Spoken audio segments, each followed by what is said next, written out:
The Pacific War, which spanned from 1941 to 1945, saw numerous fierce battles across the Pacific Islands, as the United States and its allies sought to liberate territories under Japanese control and diminish the Empire of Japan's strategic strongholds. One of the smaller but significant engagements was the Battle of Angaur, a battle that contributed to the broader Allied strategy of island hopping towards Japan. Angaur, an island located in the Palau Islands group in the Western Pacific, became a focal point in 1944 as U.S. forces aimed to capture it in preparation for subsequent operations in the Philippines. Although often overshadowed by larger, more widely known campaigns such as Iwo Jima or Okinawa, the fall of Angaur played a crucial role in the Pacific War by weakening Japanese defenses and securing airfields that would be vital for the impending Allied offensive in the Philippines. The battle for Angaur was marked by fierce resistance, challenging terrain, and the brutal realities of island warfare that would come to define much of the Pacific conflict. Strategic importance of Angaur.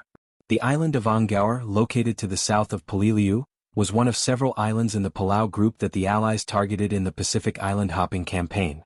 Though Angaur was not as large or strategically important as other islands in the region, it held significant value due to its airfields and proximity to the Philippines.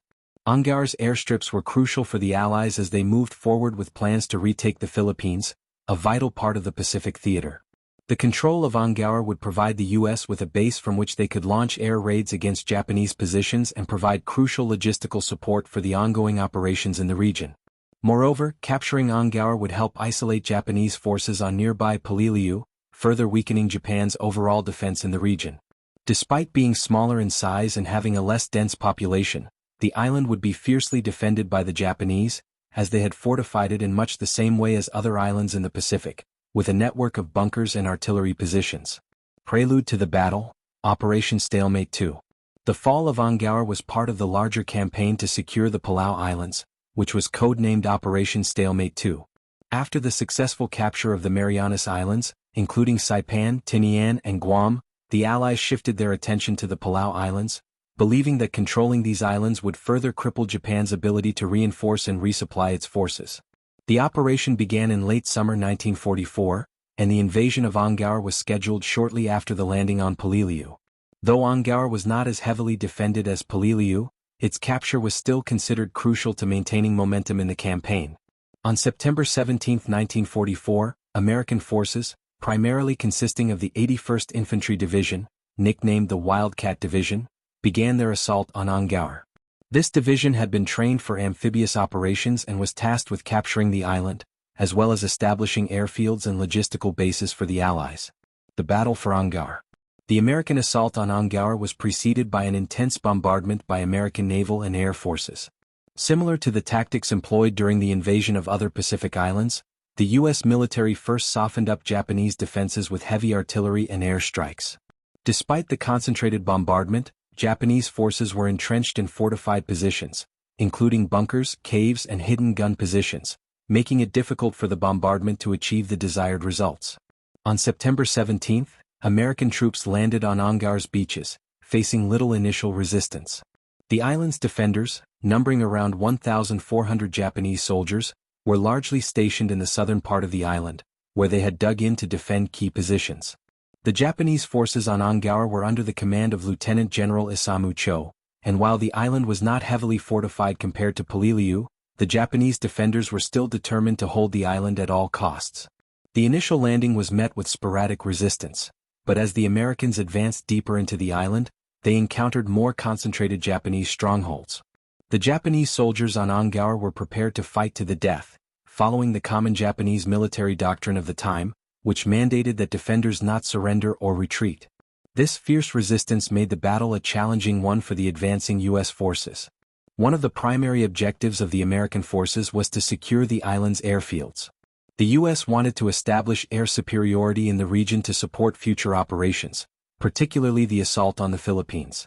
The Japanese forces, however, were determined to prevent the Americans from securing these strategic points, which led to a series of tough engagements.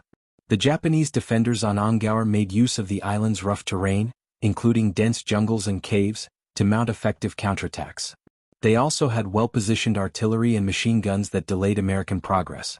Despite these efforts, the superior firepower, organization, and training of the American forces gradually wore down the Japanese defenders.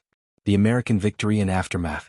By September 22, 1944, just 5 days after the initial landing, American forces had gained control of much of the island. However, the fighting did not cease immediately, as pockets of Japanese resistance continued to hold out in caves and fortified positions. The final mop-up operations, aimed at eliminating the remaining Japanese troops, lasted until the end of October. The fall of Angaur marked a significant victory for the United States, but it came at a cost. The American forces suffered 1,100 casualties, including 162 killed, 12 missing, and more than 900 wounded. In contrast, the Japanese defenders sustained nearly complete annihilation, with most of the 1,400 soldiers killed during the battle. The American victory on Angaur, while not as costly as the battle for Peleliu, was still a hard-won achievement. Despite its relatively short duration and lower casualty numbers, the fall of Angaur was crucial in the broader context of the Pacific War. With the island secured, the United States was able to establish airfields that would support subsequent campaigns, particularly the upcoming liberation of the Philippines. The fall of Angaur also contributed to the isolation of Japanese forces on Peleliu, which would eventually fall to the U.S. military later in November 1944. Strategic and symbolic importance. Though Angaur was not as large or as heavily fortified as other islands in the Pacific, its capture had significant strategic value. The establishment of airfields on the island provided critical air support for the invasion of the Philippines, a key objective in the U.S. strategy to liberate Southeast Asia and neutralize Japan's power in the Pacific. Furthermore, the capture of Angaur, along with nearby Peleliu, was part of the broader effort to dismantle Japan's defensive perimeter and isolate its forces across the Pacific. The battle also underscored the intense and often brutal nature of the Pacific War, where even small islands became fiercely contested battlegrounds.